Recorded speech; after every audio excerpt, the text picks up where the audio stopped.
Arquitetura e Design. Oferecimento Ideli Ambientes. Essencial é ser você. E Estúdio Mob. Projetos de arquitetura e engenharia, gerenciamento, licenciamento e execução de obras residenciais e comerciais. Oi gente, tudo bem com vocês? O Arquitetura e Design de hoje está começando e hoje o nosso programa vai ser muito legal, interessante, diferente dos outros dias.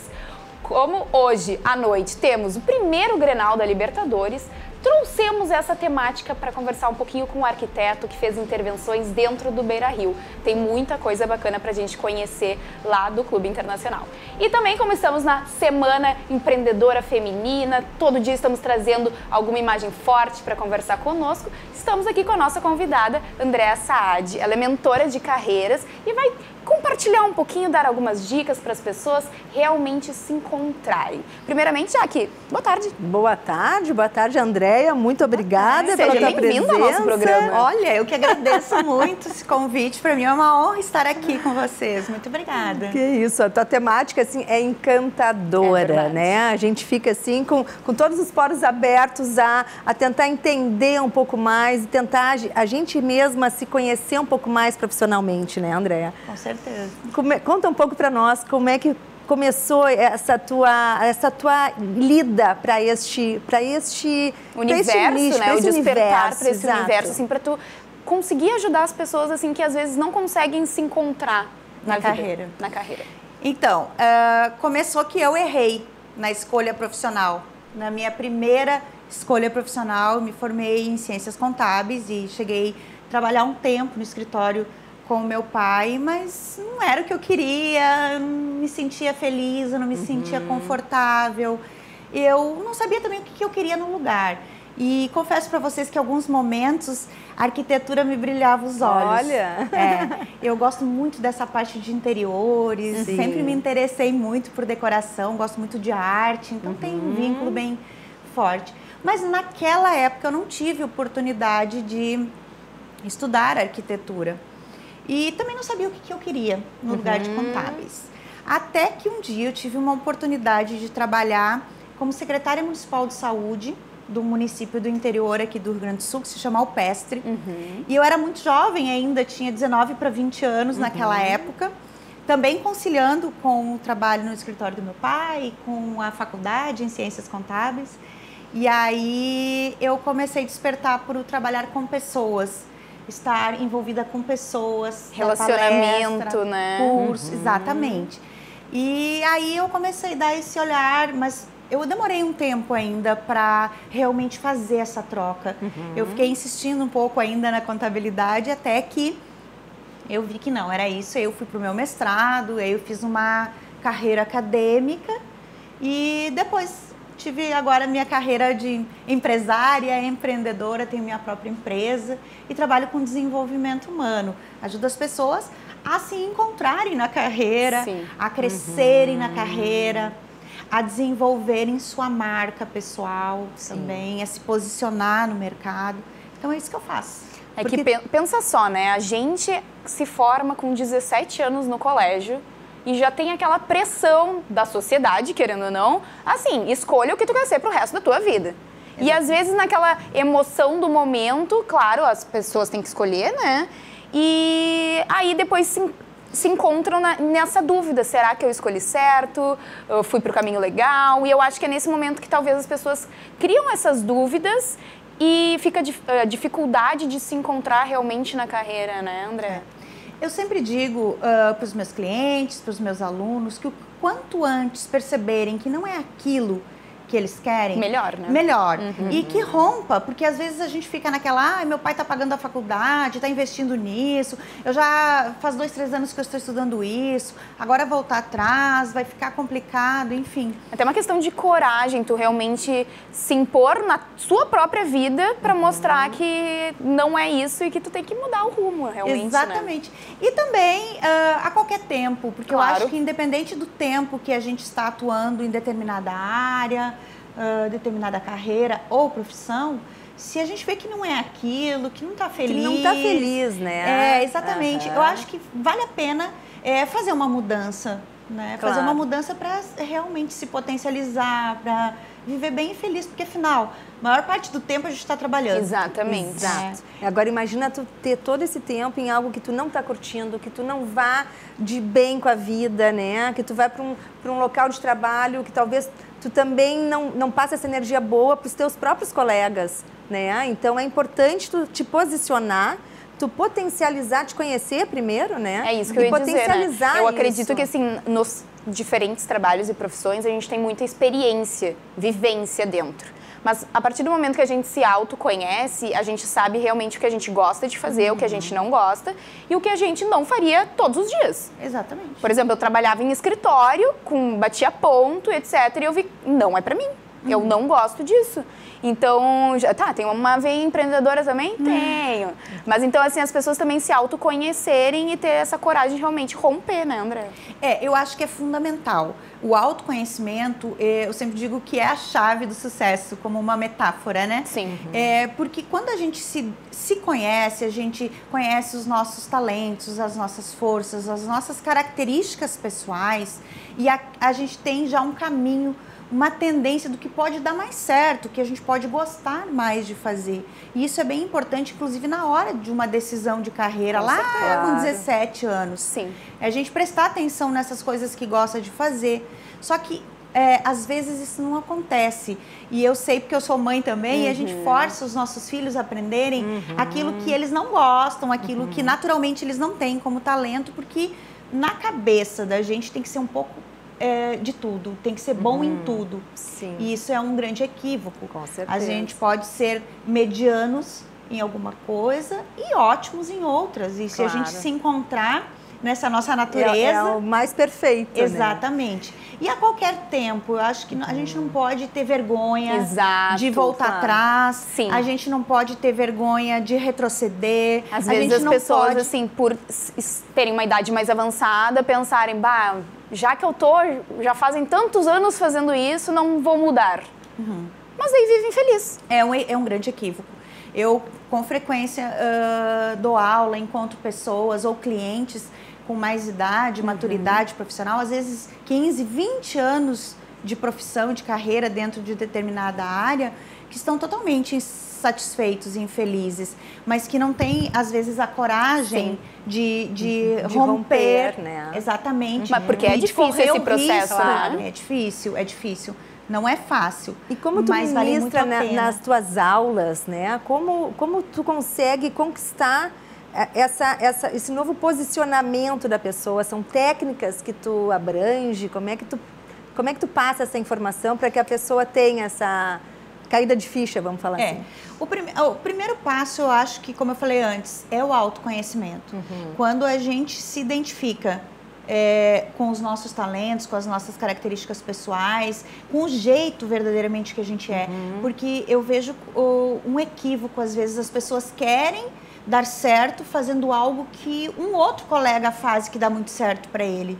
Para ele dá certo porque dentro do mapa dele, das características pessoais dele, das competências, está tudo certo. Mas às vezes para mim isso não vai ser possível dessa forma. Às vezes é um desgaste muito grande para eu conseguir atingir aquilo que o outro consegue com facilidade. Então, uma dica master que eu sempre falo é: pare de se comparar com os outros. E de olhar para o outro e querer fazer aquilo que o outro faz. E procure em você a resposta para isso.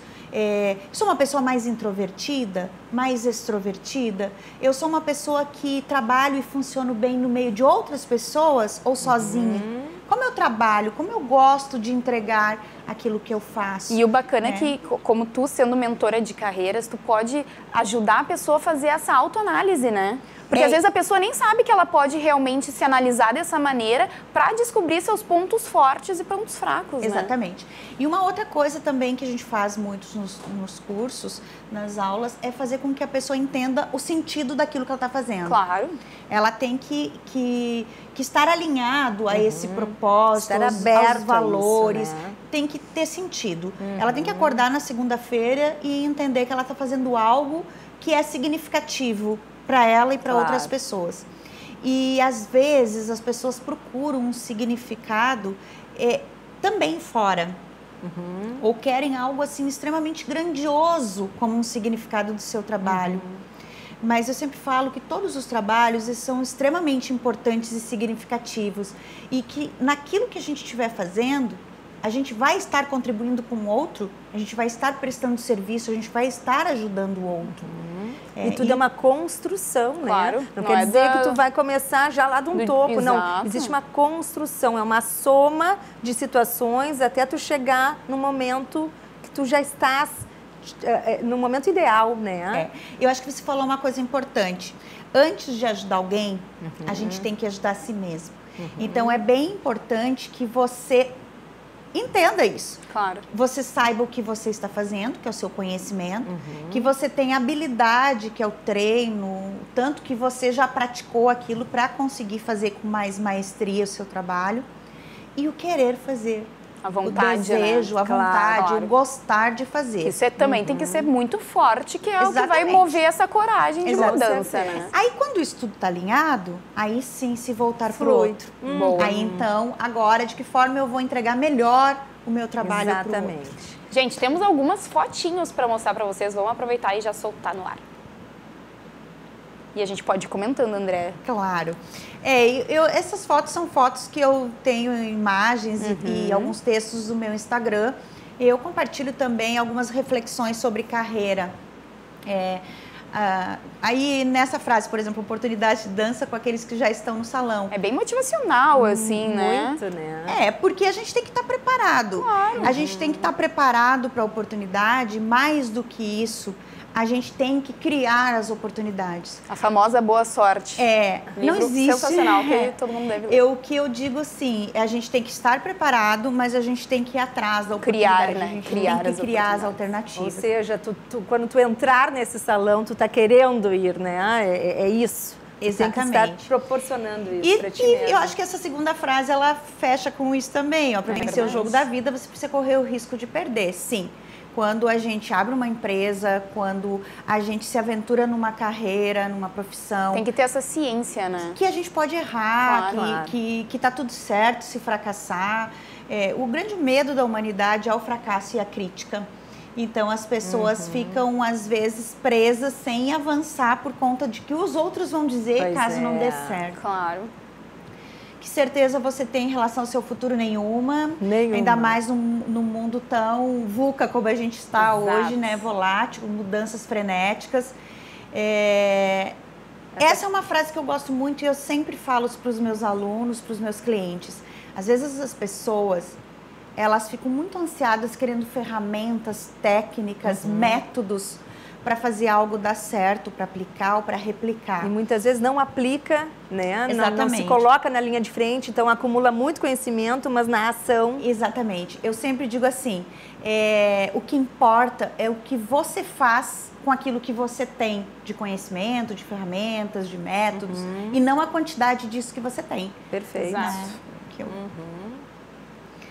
Essa é uma pergunta clássica. E essa é bem específica, né? Porque, na verdade, o medo é que nos bloqueia de ter coragem de mudança, eu acho, né? Pra fazer acontecer, assim, realmente. Mas sabe que o maior medo é o medo da crítica, do julgamento alheio, do fracasso. Não é o medo de eu perder dinheiro, o medo de... o medo na carreira, o que o outro vai dizer se não der certo. Eu vou fazer uma palestra e se a palestra não for boa, como você julgar de vez isso? Essa é bem bacana. Essa também é muito boa. A gente não pode ter controle de todas as nossas experiências, mas podemos escolher como reagir a elas. Exato. Eu acho que são os filtros que a gente reage ao mundo.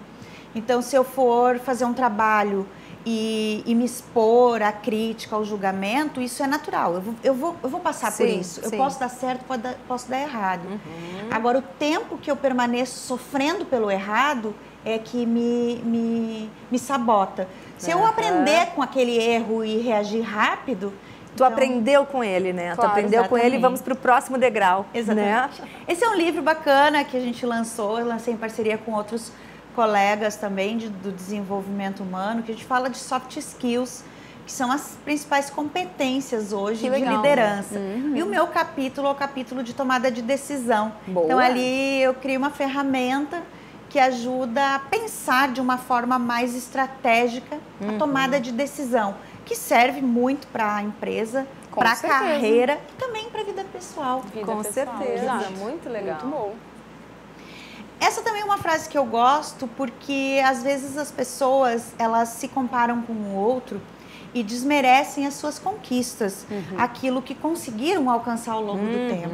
Então, quando eu tinha 39 anos, que eu realmente fui me achar profissionalmente, me encontrar e que virei a chave. E se eu fosse olhar para essa idade, para esse tempo, talvez eu me desmerecesse e pensasse assim, puxa, nossa, quanto tempo eu perdi.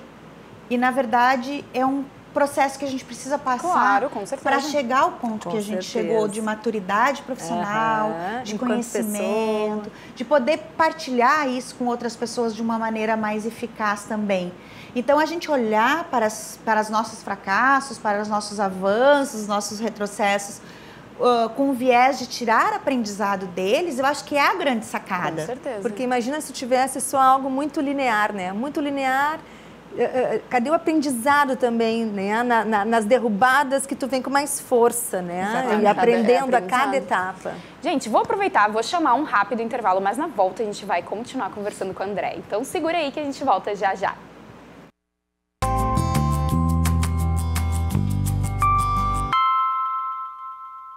Voltamos com o Arquitetura e Design de hoje, lembrando vocês que estamos ao vivo em todas as plataformas digitais, tanto lá no Facebook também, onde ficam salvos todos os nossos programas anteriores, que tem muito conteúdo bacana de segunda temporada de Arquitetura e Design para vocês.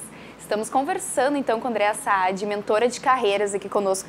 Está nos dando várias dicas muito bacanas, né, Jaque? Com certeza. E, Andréia, como é que é feito esse teu dia a dia enlouquecido? Porque a gente sabe que tu palestra, tu dá aulas, tu faz MBA.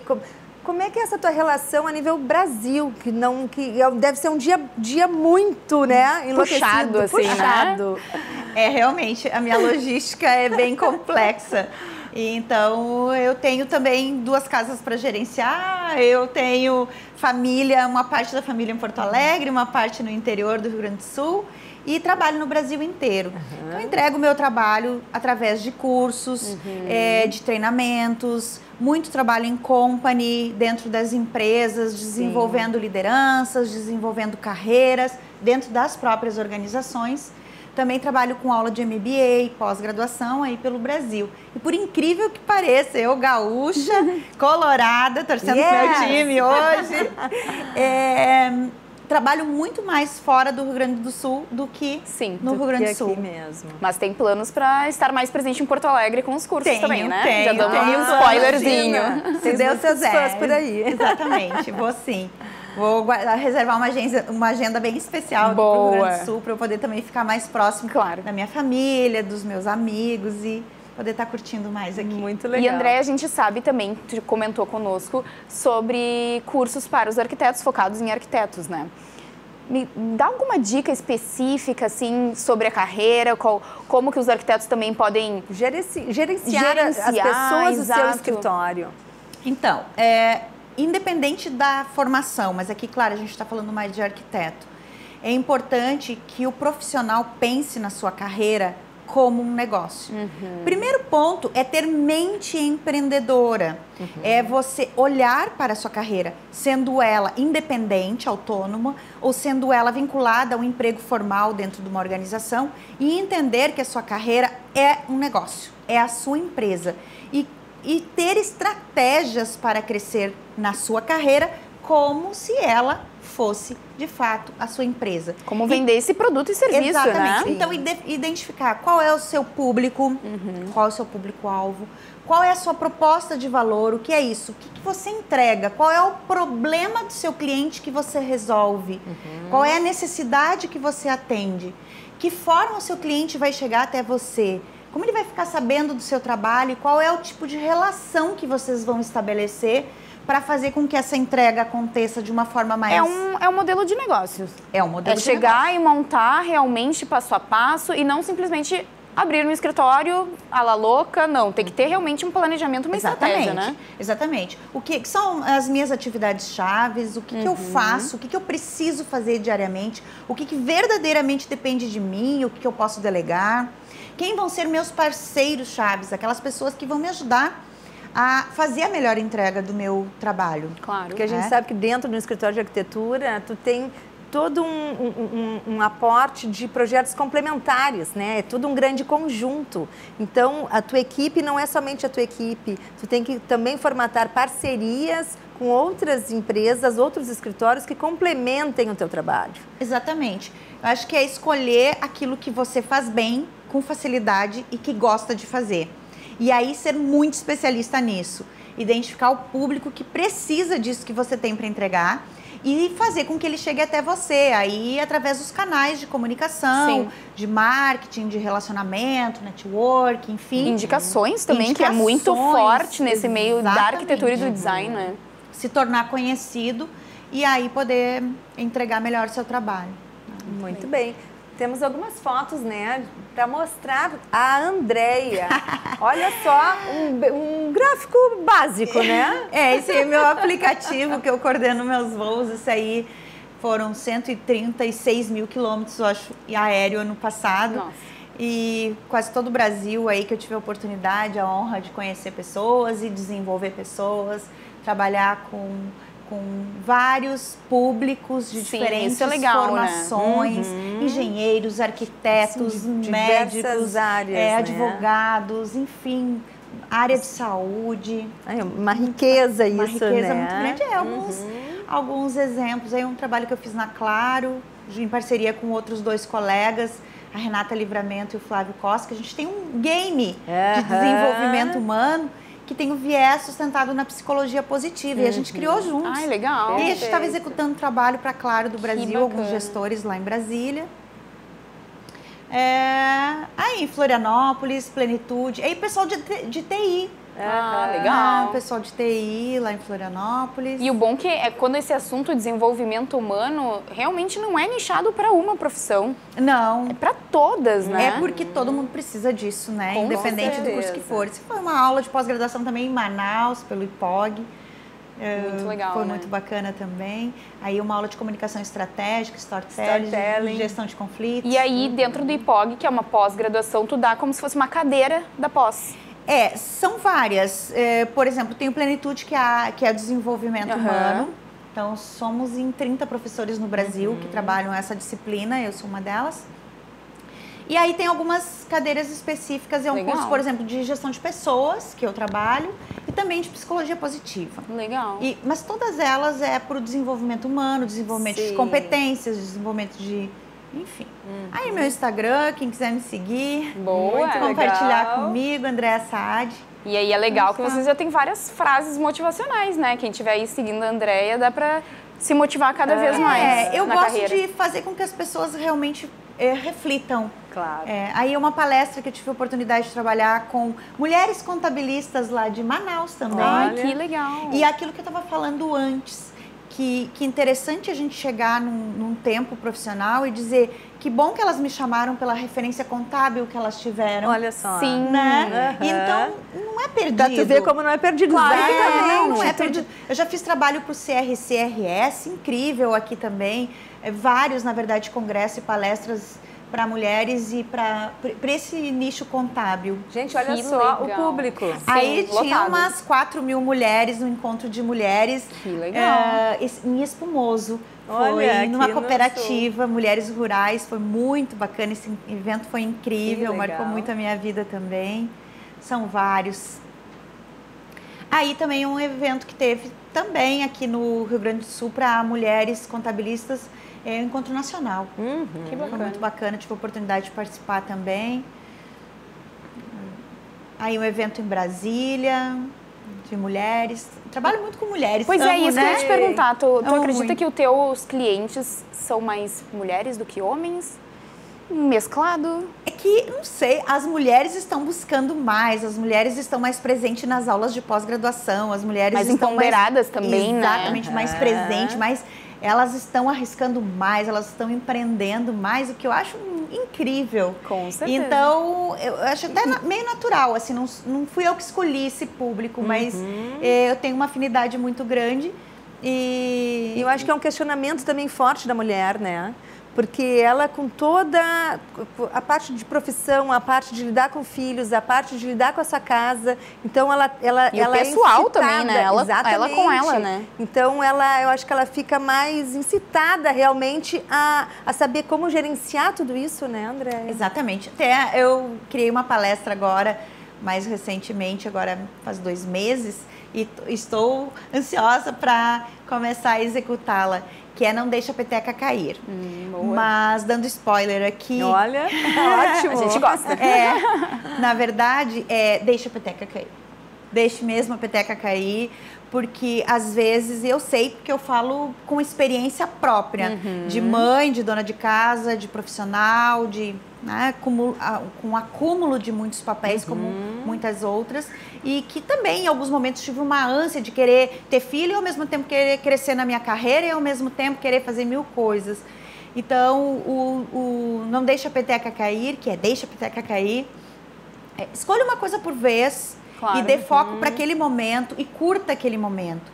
E não se cobre e não se culpe. Exatamente. Né? Às vezes eu vejo minhas alunas com um bebezinho pequenininho, que é aquele momento lindo da maternidade, aquela ternura toda, querendo ao mesmo tempo fazer pós-graduação, querendo ao mesmo tempo crescer na carreira, querendo ao mesmo tempo empreender com uma sócia, abrir um negócio.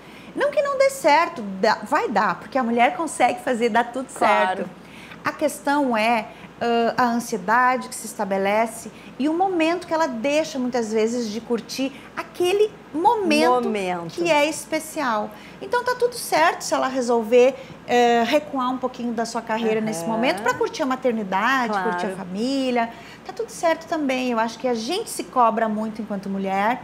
Claro. E a sociedade nos cobra também muitas vezes e a gente acha que a gente tem que fazer tudo ao mesmo tempo e com sucesso. E ainda se manter linda, charmosa, elegante, né? E não tem necessidade disso tudo assim dessa forma. A gente pode acumular todos esses papéis e deve, mas vai fazendo aos poucos e focado. Acho que isso que tu falaste é perfeito, né? Faça aquela tarefa daquele momento com todo foco, com toda atenção. Exatamente. Né? A meditação diz muito isso, Exatamente. Né? Que é o teu momento presente, o agora. O agora. Isso. Quando eu estou com os meus filhos, por exemplo, com meu marido, minha família, eu procuro estar realmente com eles. Claro. Inteira, assim. E se eu estou trabalhando também, eu procuro naquele momento esquecer as outras atividades, estar totalmente entregue para os meus alunos naquele momento. Certo. Eu não deixo de ser mãe, não deixo de ser esposa, dona de casa. Com certeza. Mas uma coisa por vez, até para aproveitar a curtição e não ficar com a culpa. Não com a culpa e não com a ansiedade, né? Com ansiedade, exatamente. André, muito obrigada pela tua presença. Foi muito bacana conhecer. A gente que adora esse assunto também. Muito. E parabéns, todo sucesso aí. A gente espera aí uma agenda em Porto Alegre também. Nossa, exatamente. Bom, eu fico muito feliz com o convite, me sinto muito honrada. E dizer para vocês que sim, que gostaria de voltar aqui outras vezes também. Com certeza. Convidadíssima. E que com certeza quero fazer essa palestra Não Deixa a Peteca Cair aqui no Rio Grande do Sul. Boa. E também quero oferecer cursos de gestão de carreira e marca pessoal aqui em Porto Alegre. Já estão todos convidados a me seguir aí, que eu vou estar divulgando nas minhas redes sociais. Bem. Muito obrigada pela oportunidade. A gente que agradece. Gente, então vou chamar um rápido intervalo. Na volta vamos ter um novo convidado aqui para conversar comigo e com a Jaque. Então segura aí que a gente volta daqui a pouco.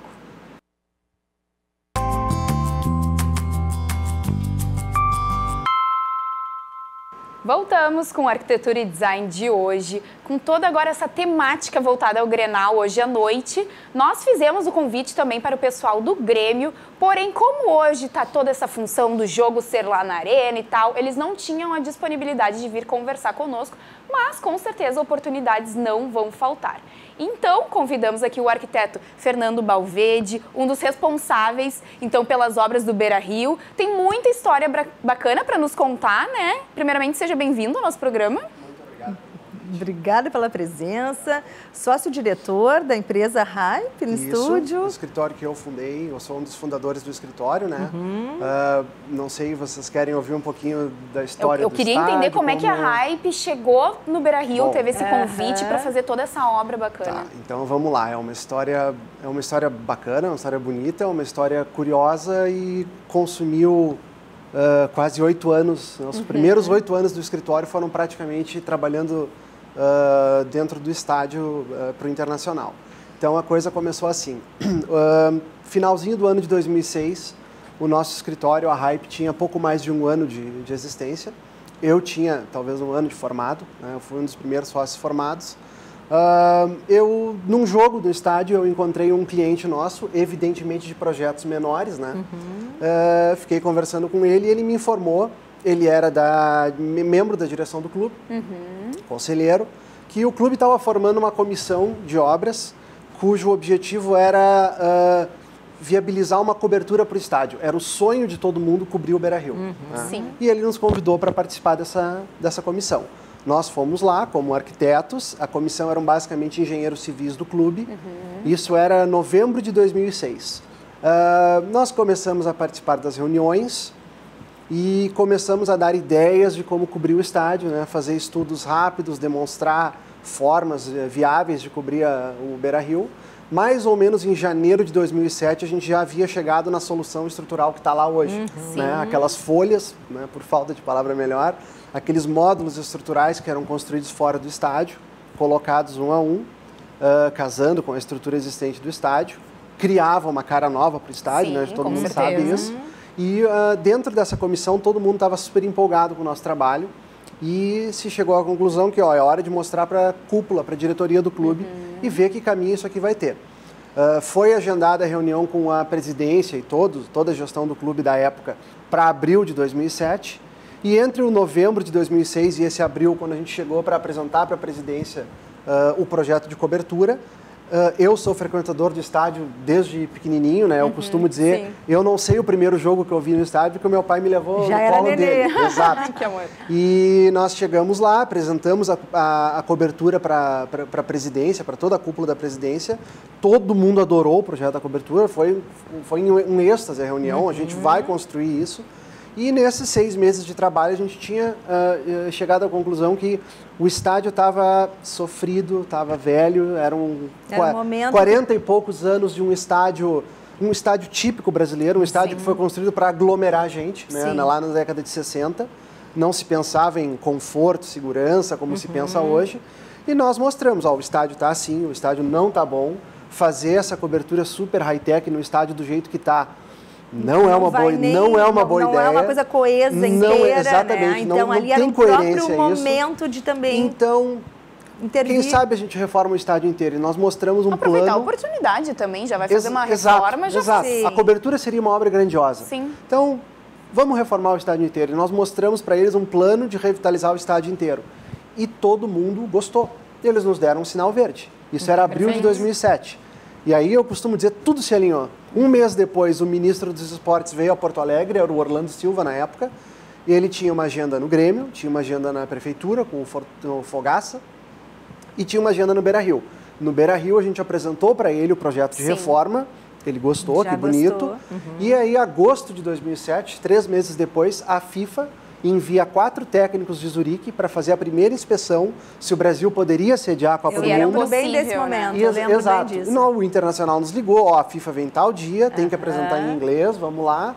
Fomos lá, apresentamos para a FIFA o projeto de modernização do estádio e no dia seguinte eles nos oficializaram como sede da Copa do Mundo em Porto Alegre. Legal. Aí vira do avesso. Claro, na tua vida, né?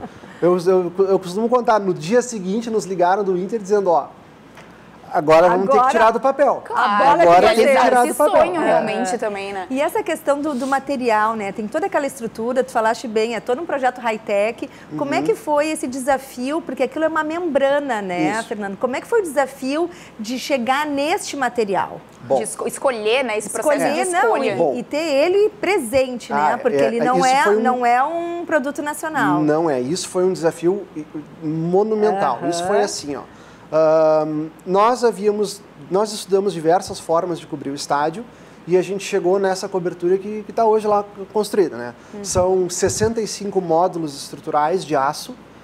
Os 65 são absolutamente iguais, porque a geometria dele é bem complexa. Então é mais fácil fazer os 65 iguais e trabalhar o entre módulos com variações do que ter variações no módulo. Ponto 1. Então a gente chegou nessa geometria. Tem questão de estética, né, depois. Exato, né? Essa coisa da simetria é uma estrutura gigantesca, então tudo simétrico, tudo igual. Ponto número 1. Quando a gente começou a pesquisar o melhor material para cobrir, a gente viu que muitas arenas na Europa se usava essa membrana, que o nome dela é PTFE, politetra não sei o quê, que ela é por falta de expressão melhor, ela é quase que um tecido, né? Ela é um tecido que o compósito dela é fibra de vidro, então isso dá uma resistência brutal para ela. Bem gigante, claro. E ela tem na composição dela teflon, então a sujeira não gruda nela.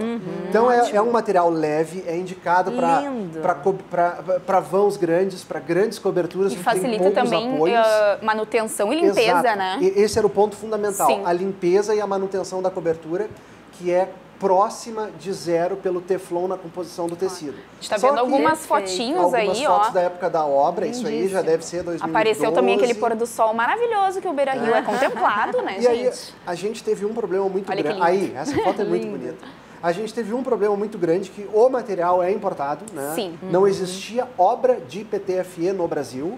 Nós, por pouco, não fomos a primeira, né? O Maracanã e o Estádio de Brasília instalaram as suas coberturas um pouco antes de nós, mas o material é caro, né? O material é bem caro, e parte do que viabilizou a cobertura do estádio ser feita com o PTFE foi que houve a Copa do Mundo e teve Porto Alegre, Brasília, Maracanã, Fonte Nova, Manaus e eu acho que tem mais, acho que se não me engano eram 6 estádios que usaram PTFE na cobertura. Sim, facilitou então. Os grandes players desse material no mundo entraram no Brasil na época da Copa, projetaram, né, calcularam a membrana, tem um cálculo super complexo, instalaram, venderam o seu material. Hoje eles têm suas equipes ainda dando manutenção ocasional, mas a Copa do Mundo possibilitou isso, senão seria proibitivo quase comprar esse material sozinho. Se e é de qual país que vem?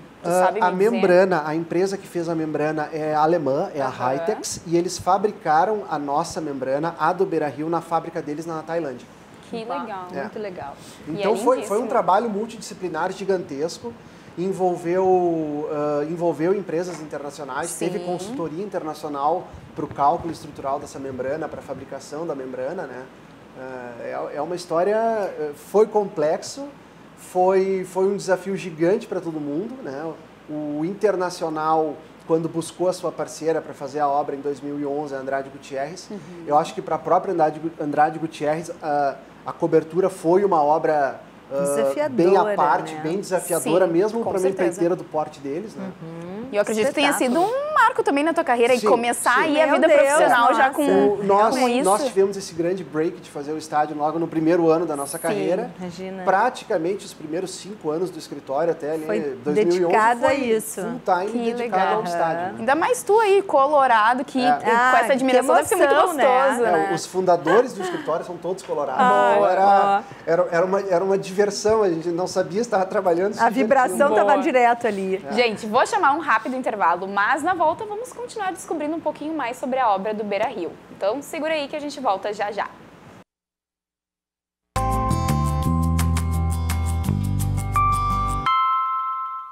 Voltamos com a arquitetura e design de hoje. Muito legal essa temática hoje, conversando um pouquinho, entendendo um pouquinho mais sobre a reforma do Beira-Rio, que aconteceu há alguns anos atrás. Muito legal, que eu sou colorada, né? Vocês já perceberam o meu entusiasmo. Não, nós estamos aqui, né, Constanza, com sorriso de orelha a orelha, né? Os colorados devem estar aí babando. Não, também. E a gente só foi na inauguração da obra, então é bacana a gente estar vendo essa parte backstage, bastidores. Exatamente. Vou pedir então para o pessoal da produção já soltar as fotinhos para a gente ir comentando, porque ainda tem muita coisa bacana para vocês descobrirem, que o Fernando vai contar para nós. Será que vai? Agora foi. Isso. Isso é bem no comecinho. Bem no comecinho. Dá para reconhecer o estádio quase inteiro aí, né? Sim. Imagina. A diferença que ficou, hein? Bom, aí começa, né? A obra da arquibancada inferior foi derrubar toda a arquibancada inferior antiga, que era muito pequena, jamais passaria no corpo de bombeiros, era extremamente desconfortável. Essa aí foi feita com medidas, com padrão internacional, né? Perfeito. Dos requisitos da FIFA. A FIFA, em dado momento, nos solicitou rebaixar o gramado e estender a arquibancada. E se demonstrou que não tinha como rebaixar o gramado do Beira-Rio. O lençol freático ali é muito alto. É o que eu ia te comentar. Porque o lugar foi fruto de aterro, né, na década de 60. Aí algumas fotos internas, né? Aí a arquibancada nova nascendo. Que legal. Eu literalmente morei 2 anos na obra. Né? Quando o Andrade Gutierrez começou a tocar a reforma, né? Assinou o contrato com o clube e começou a obra, ela montou um escritório lá dentro do canteiro para que a gente fosse para lá. Então eu fiquei os 2 anos da reforma, eu bati a ponto, era lá no canteiro de obra. Com certeza, imagina a emoção de estar vendo então, tudo aquilo ser construído. Aí é o primeiro módulo da cobertura subindo, ó. Que legal. A gente ficou esperando lá para ver, subiu quase 10 da noite, né? O planejado era subir no meio da tarde, aí deu lá um probleminha de guindaste, não, tem que trazer outro guindaste, acabou subindo 10 da noite, a gente ficou o dia inteiro lá aguardando subir o primeiro módulo. Imagina cada e do módulo. outro lado do tapume, que separava o pátio do estádio da rua, tinha torcida, né? Do outro lado na rua... Me mandaram uma pergunta aqui, Fernanda, falando sobre a comissão das obras. Foi importante para o Internacional não ficar com nenhum tipo de dúvidas, né? Toda essa comissão. O Inter, até para todo mundo entender ou relembrar bem como foi, né? O Inter, na metade de 2010, o clube começou a obra com recursos próprios. 6 meses depois, ele viu que não teria o fôlego para entregar na época da Copa. A Copa era um prazo super exíguo para fazer a obra. Decidiu buscar uma parceira, que foi a empreiteira Andrade Gutierrez, e montou uma comissão de obras que foi encarregada de justamente negociar todo esse contrato para que o contrato fosse bom para o clube e bom para a empreiteira. Né? Tem que ser bom para as duas partes. Inclusive, né, vamos citar que o César Etienne Machado de Araújo, arquiteto, pai da Constância e meu marido, também fez parte da comissão, então, que revisou várias vezes né, os contratos da construtora. Ele sabe muito bem a luta que foi. Um ano de bastante tensão, né, um contrato extremamente complicado junto com a Diana, né? A Diana, na época... A Diana era conselheira do clube, integrou a comissão de obras e depois ela ficou meio dividindo, assim, meio vice de patrimônio, meio primeira ou segunda VP eleita do clube, não me recordo se era a primeira ou segunda, e toda a tratativa do clube, a interface com a Andrade Gutierrez era ela, né? Que bacana. E hoje o Internacional Clube é dono do seu estádio, realmente. Sim, o contrato do clube...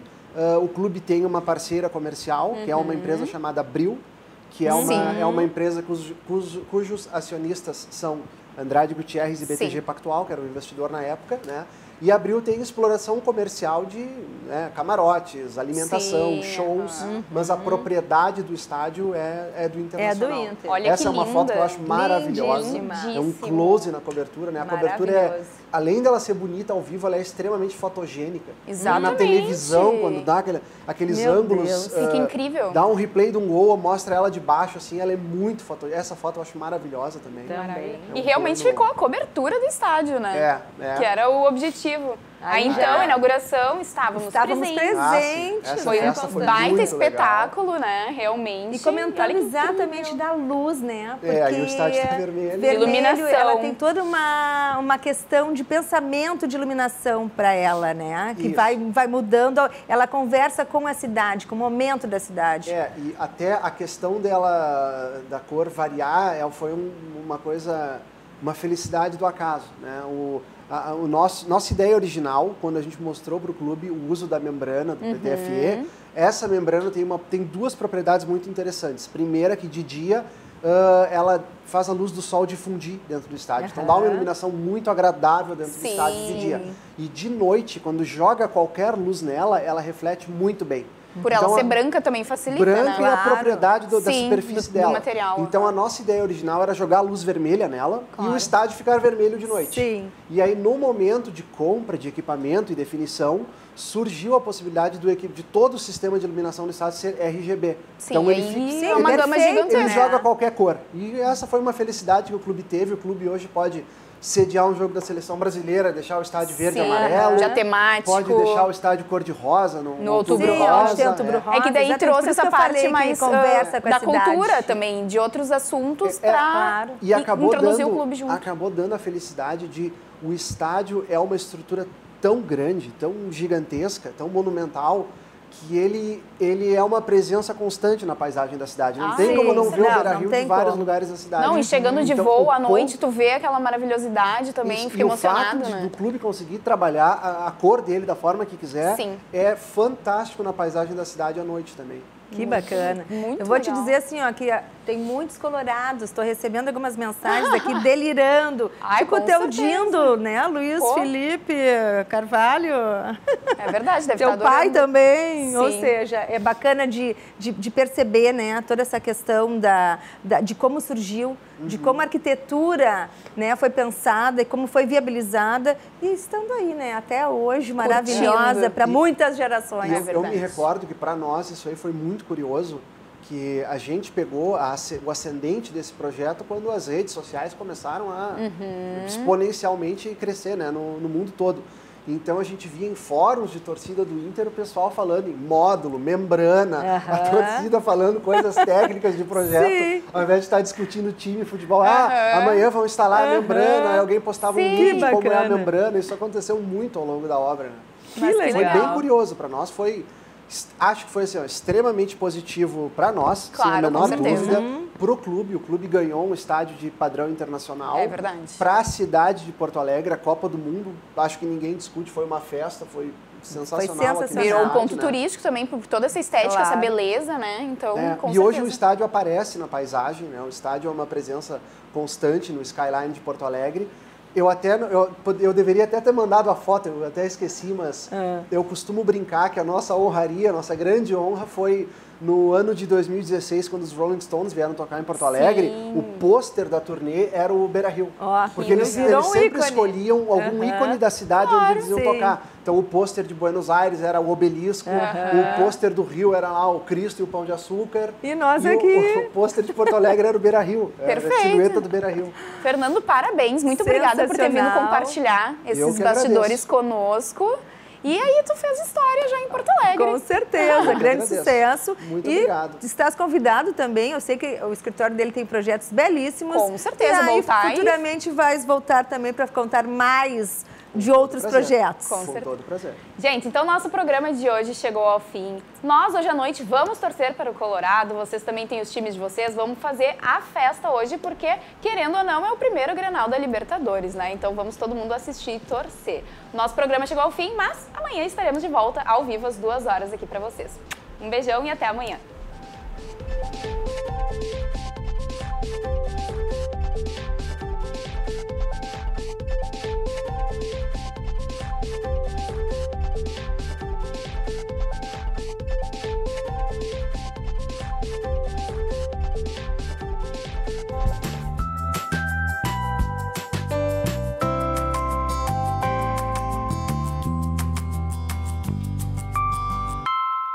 Arquitetura e Design. Oferecimento Idélia Ambientes. Essencial é ser você. E Estúdio Mob. Projetos de arquitetura e engenharia, gerenciamento, licenciamento e execução de obras residenciais e comerciais.